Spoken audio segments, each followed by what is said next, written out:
Happy Sunday afternoon. I hope that this message finds you doing whatever it is that you enjoy doing, whether that's relaxing, spending time with family or friends. It doesn't really matter. I just hope that you're enjoying your Sunday afternoon.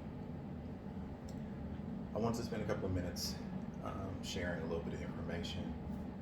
We are the culmination of our education, training, and experience. So I want to take some of the training and experience that I have and share it with some people, as it has been suggested to me on numerous occasions. Why don't you share some of the stuff that you know with other people? And although I've been a firearms instructor since probably the late 80s, I just dated myself, didn't I? It's okay. So since the late 80s, I've had an opportunity to teach within the military. Um, I was in both the Marine Corps and the Army for an extended period of time. I did some law enforcement. So I've been in a number of situations where it was the expectation and requirement for me to have a firearm with me on a regular basis and to be able to employ that firearm in whatever circumstances I needed to effectively. Um, that being said, I've had a lot of people ask me, well, what should I buy? It's my first handgun, or what type of gun should I have? And it really depends on what the application is and what your personal preference is. If you have decided that you want to be a hunter, that's one type of weapon, or multiple types of weapon. Maybe you want to go into competition shooting, 3-gun, 2-gun, or precision long range shooting. Maybe you want it for personal protection or for home protection. It just depends on what it is you want it for, and what it is you plan on utilizing it for, and what your personal preference is in regards to style or name brand, whatever the case may be. A lot of people are really big on Glocks. I myself have never been a Glock person. I've had much more time behind Smith & Wesson, H&K, 6 Hour, and then once I was introduced to it, I moved up into Staccato.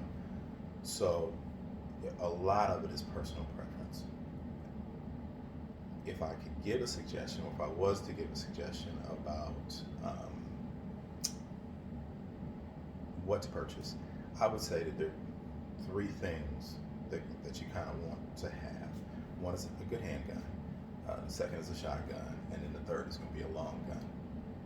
Now I'm going to show each one of those and talk about them for just a couple of seconds. Like, again, I hope this video isn't too long, because I know it's very hard to keep on to hold people's attention for much longer than maybe 10 or 15 minutes, depending on the setting. So what I carry as a EDC, or everyday carry weapon, is the Staccato P. Now they continually keep changing the models and names, but this is a full-framed 9mm semi-automatic handgun. I have a Surefire Light, which is removable.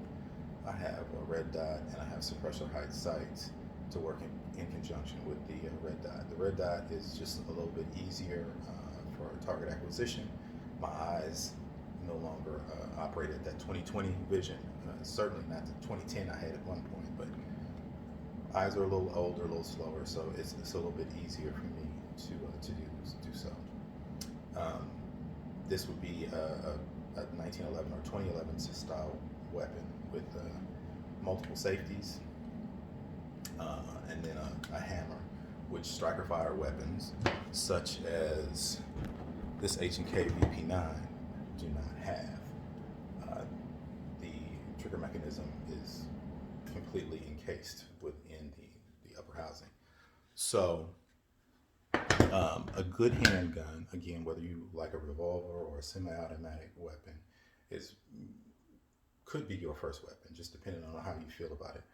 I also have a secondary Staccato, which is a little bit longer, has a compensator built into the end to help with muzzle flip and recoil management.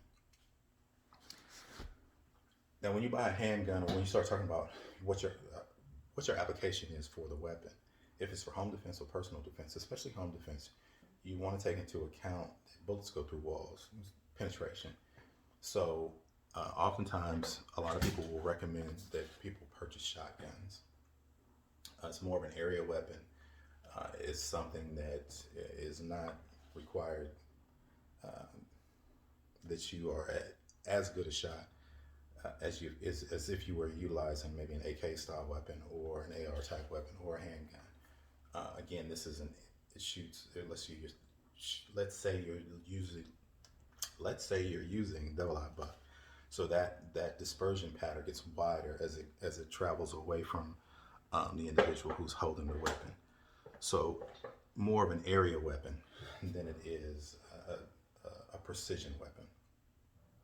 The next thing that I would suggest is to get a long gun.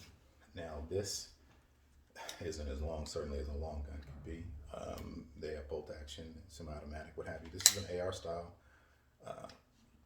weapon. It is actually considered a pistol because it has an arm brace as opposed to a buttstock.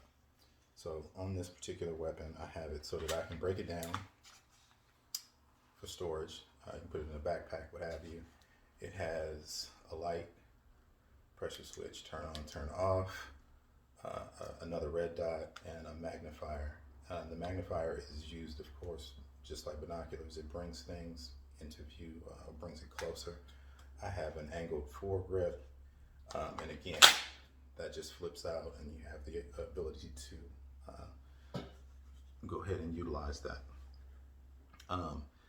As far as sighting is concerned, well, that was a red dot system with a magnifier. This is what's called a variable optic. This is a night force 1 to 8, meaning that you can dial it all the way down to 1 in relation to magnification, or all the way up to 8, bringing things much closer. Again, this has an angled foregrip. The previous AR style weapon was, I believe, a 10.3 as far as barrel length. This is 11.5. In relation to ballistics, I believe that 11.5 is probably, it covers both, being able to, it's short enough that you can maneuver in tight spaces, but still has the ballistic